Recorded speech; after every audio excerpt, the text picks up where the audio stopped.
everyone and welcome to my channel. Today I'm sharing 6 all-new Christmas decor DIYs. Each project is really easy to do with a high-end look. If you enjoyed today's video, please be sure to give it a thumbs up and share it. It always helps out my channel. Now let's go ahead and jump right into today's projects.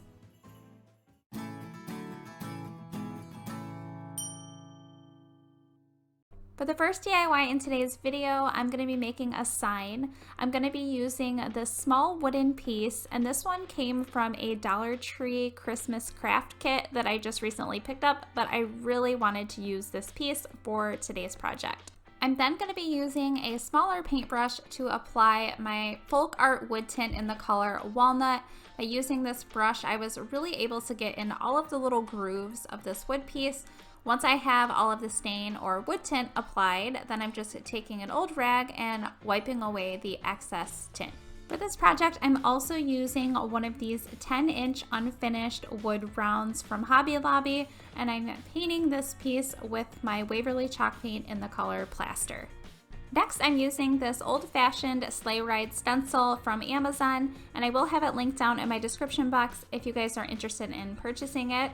I'm just taking the stencil and getting it all centered onto my wood round, and then I'm using some painter's tape around all of the edges of the stencil to keep it nice and secure for when I'm painting. The color that I'm using to stencil on the words and then any images that are not the sleigh is from Folk Art in the color Rich Black. Once I got the top portion all stenciled on, I decided to go ahead and use some painter's tape over the sleigh so that I could keep that area white for now, because I'm going to be painting that red here in a minute, and I did not want to get any of the black colored paint in the areas that I'm going to be painting red. So once the paint was dry in the areas that I used the black paint, I'm just taking the painter's tape off, and then I'm using that same tape to just place over the words that are around the sleigh so that I don't get any of this red color on the areas that I just painted black. For the sleigh color, I'm using a Folk Art chalk paint in the color Imperial. Then once everything was all dry, I just removed the painter's tape and the stencil. Then I wanted to add a little bit of distressing to this piece, so I'm using my espresso colored chalk paint from Folk Art, and I'm very lightly dry brushing this around all of the edges, and then I'm also going to be going in up and down motions over top of the front of the sign as well. Next, I'm taking 2 of my tumbling tower blocks from Dollar Tree, and I'm using some hot glue to attach them together.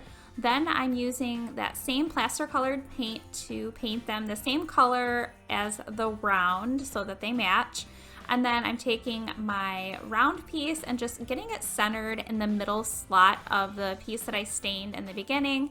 And then I'm just using that tumbling tower pieces that I just glued together. I'm gluing those to the back of my larger round and then also the wood piece at the bottom to hold it upright.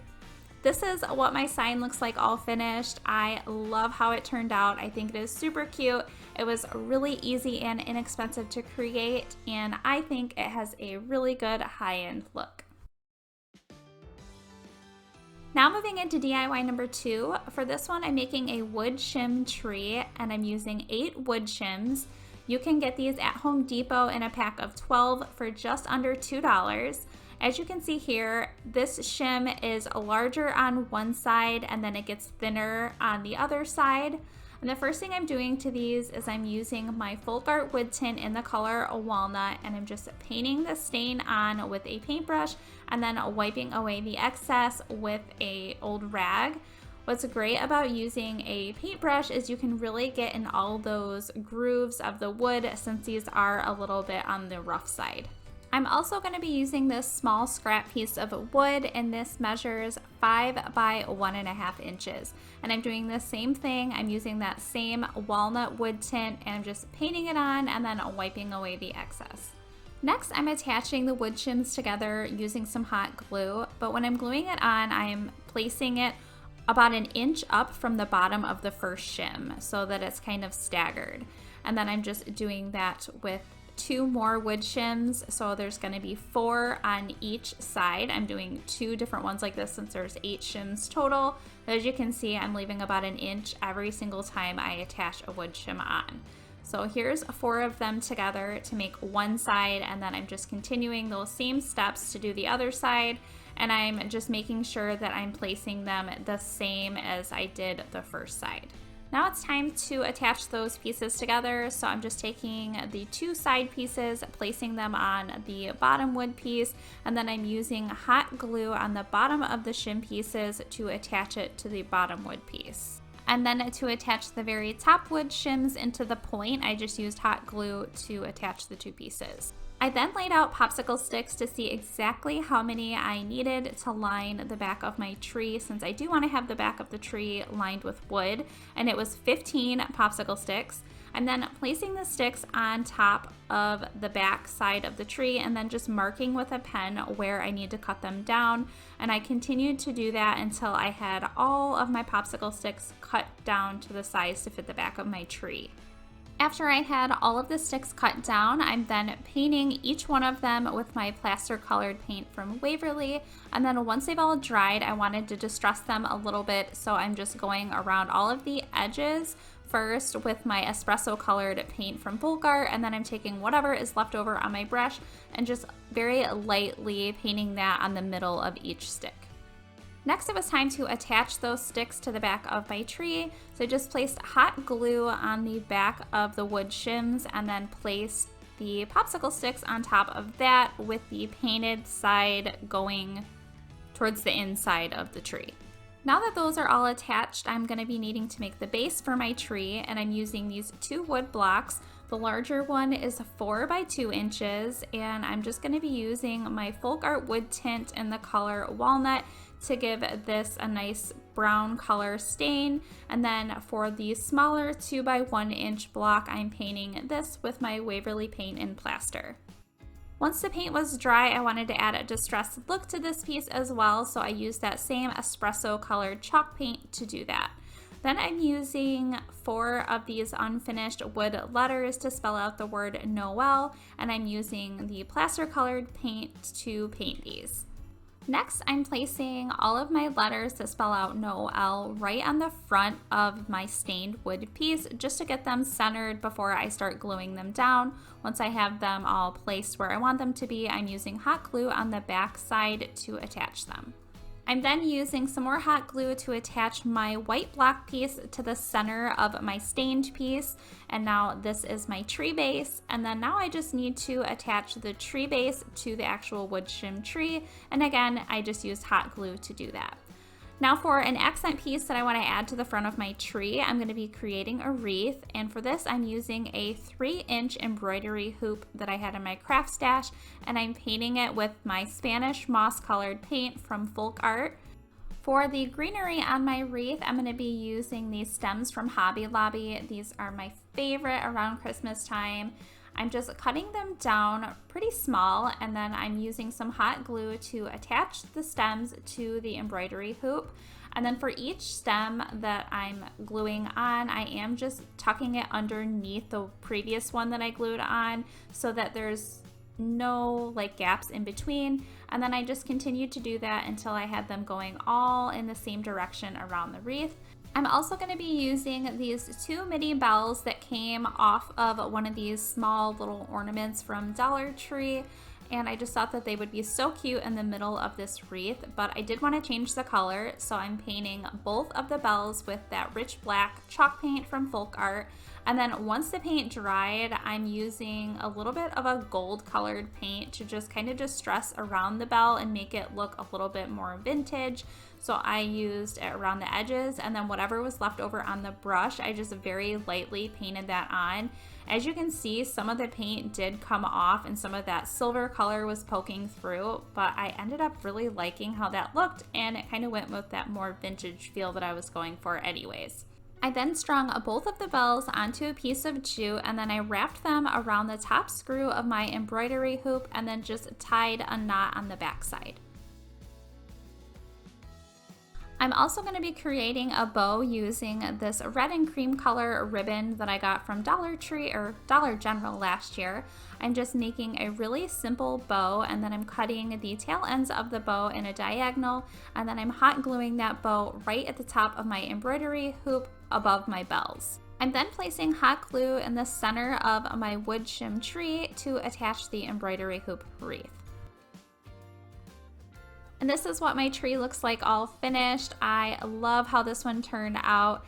It was super easy to create, even though it took a little extra time cutting the pieces for the backside of the tree.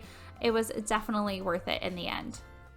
Next is DIY number 3, and for this one I'm creating pedestal bottle brush trees, and I'm using these 2 wood rounds, and these ones I got in a pack from Hobby Lobby, but they also sell them at Michael's and Joann's. I'm also going to be using these 2 smaller table legs, and I picked these ones up from Home Depot. As you can see here, the table legs do have a screw in the top of them. I tried unscrewing it, but I could not get either one of them out. So instead, I decided that I'm just gonna put a hole right in the center of the wood, and then I can just attach it that way. So here I'm using my drill to drill a hole right in the center of both of my rounds. And then I'm using that folk art wood tint in walnut, since it's my favorite, to stain both of these 2 pieces of wood. And then I'm also going to be using that same wood tint to stain both of my table legs. I then used hot glue inside the hole that I drilled and then a little bit around that area as well. I then placed the screw on the table leg in the hole and then just screwed the table leg all the way down on the wood round until the table leg couldn't turn anymore. And then that extra glue that was on there is just going to make sure that it is in a secure hold. I'm also going to be using 2 of these flocked bottle brush trees from Dollar Tree, and I did get them this year, but because I didn't want to have the bottom that was on the tree, I just used some pliers to cut that off.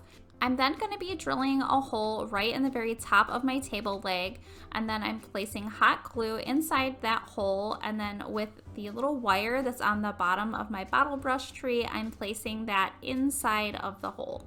For a little bit of detail, I'm adding this Merry Christmas mini ornament that came from Walmart, and I'm using some jute wrapped around the table leg a few times, and then I'm attaching that mini ornament to the jute, and then just making sure that that's secure by tying a bow. And for my second tree, I'm using another one of these little mini ornament tags, and I'm attaching it the same way as I did the first one.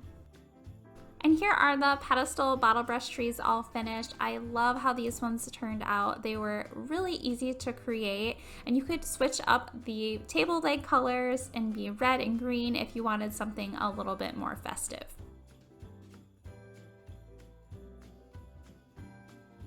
Next is DIY number 4, and for this one I'm creating a sign, and I'm going to be using this unfinished wood sign from Hobby Lobby, and it is from the Woodpile brand. It's $9.99, but I always buy these pieces when they are 40 or 50% off. For the frame of my sign, I'm using a smaller paintbrush to apply the wood tint from Folk Art in the color Walnut, and I did stain the inside of the frame as well. I just used an even smaller paintbrush to apply it, and I did it in small sections so that I was extra precise. Then for the inside portion of my sign, I painted it with my Waverly paint in the color Plaster. For this project, I'm going to be using 2 of these wooden tree sets, and these did come from the Dollar Tree Christmas craft kits, and you get 1 set of trees in each kit. And I'm just painting all of the tree portions with my Spanish moss colored chalk paint from Folk Art, and then once the trees were painted, I needed to paint the bottom portion where it looks like snow mounds, and I'm using my plaster colored paint for those. I'm using that same plaster color around all of the edges of the tree so that it looks like there's snow on the trees.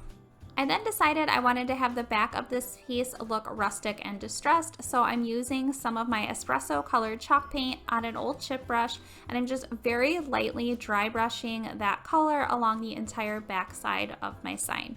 I ended up dry brushing a little bit of that espresso color around all of the snow on my trees as well, just because they looked a little bit flat when I placed them on my sign. I'm then going to be using the stencil that I picked up from Amazon, and I will have it linked down in my description box. I've used it in the past, but I love it so much that I'm using it again.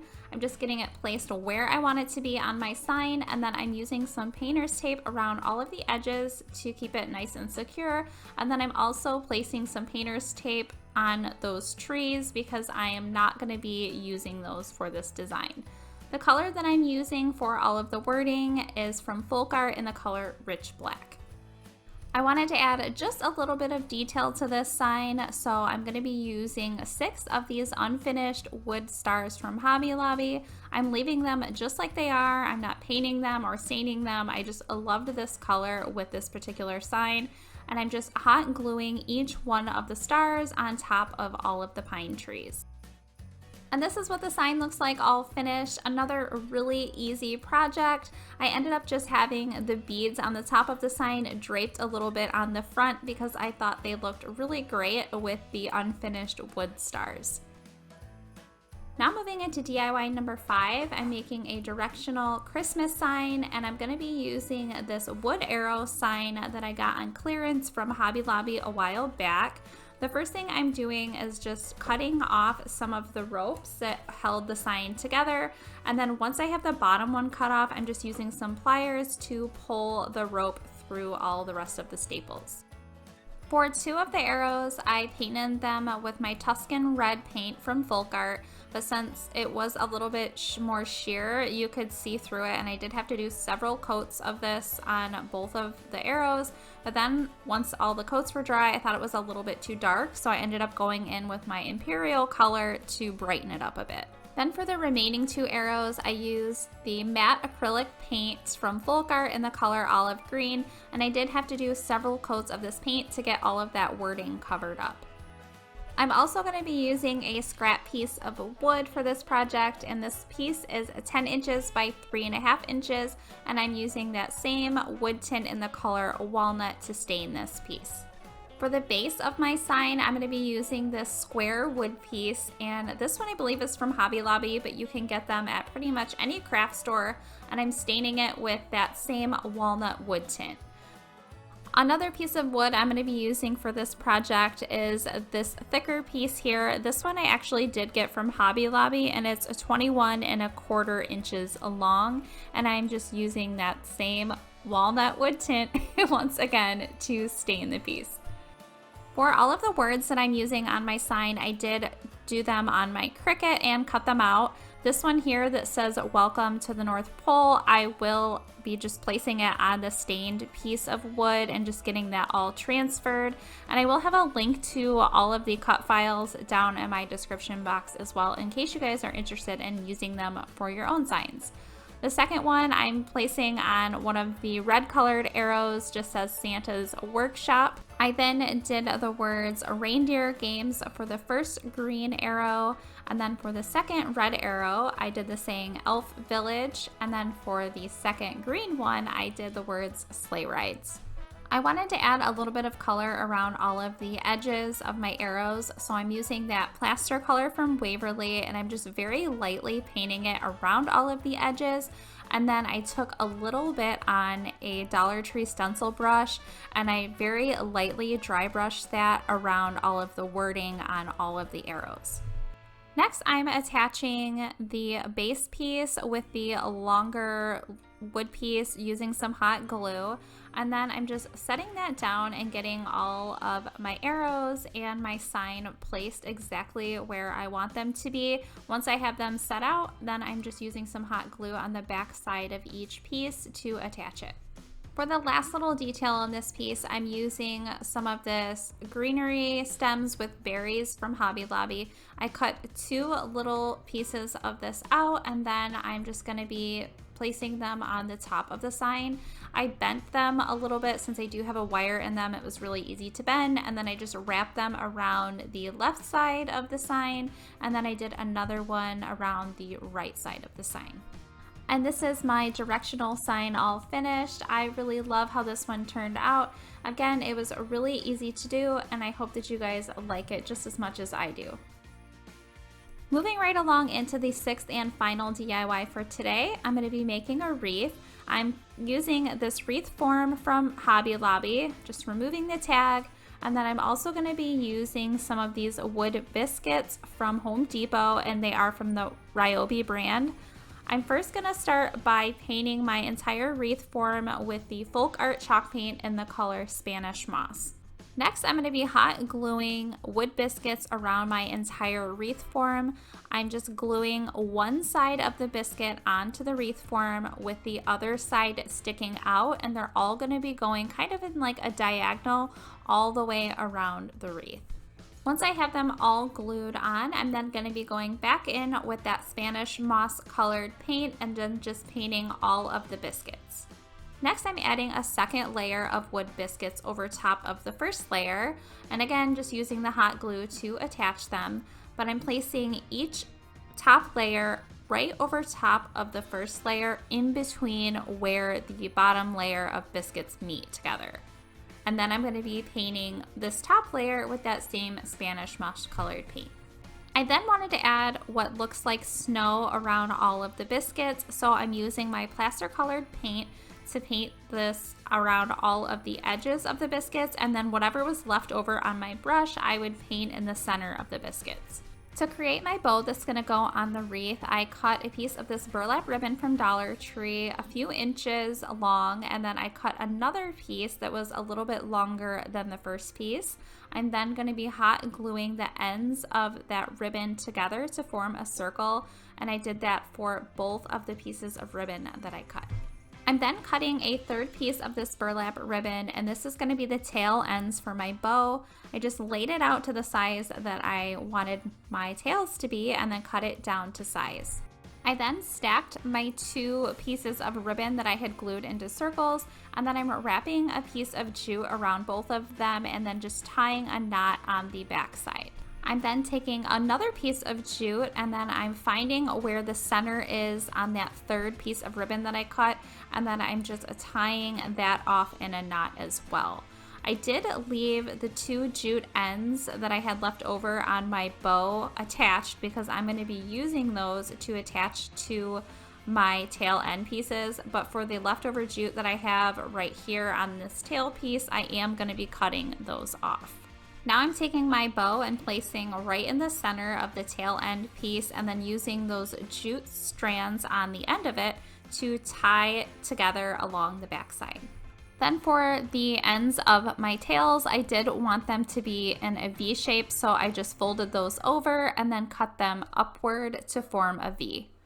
I did want to add a little bit of a pop of color, so I'm cutting a strip of this burgundy and cream color fabric from Hobby Lobby, and then I'm making a really simple bow out of the fabric.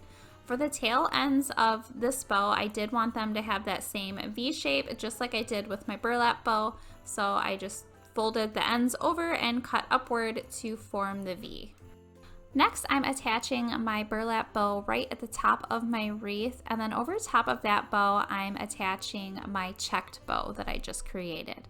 I really wanted to add in some of these frosted berries that I recently got from Hobby Lobby, so I'm just taking some pliers and cutting off a few of these berries, and then I'm just going to be hot gluing them all around my bow. But before I started attaching them around my bow, I did end up adding some of these frosted or snow covered, well, they're not actually snow covered, but what looks like snow covered pine cones. And then once I had the pine cones attached, I just glued the berries around that, and I really love how they look. These are probably my new favorite picks from Hobby Lobby right now.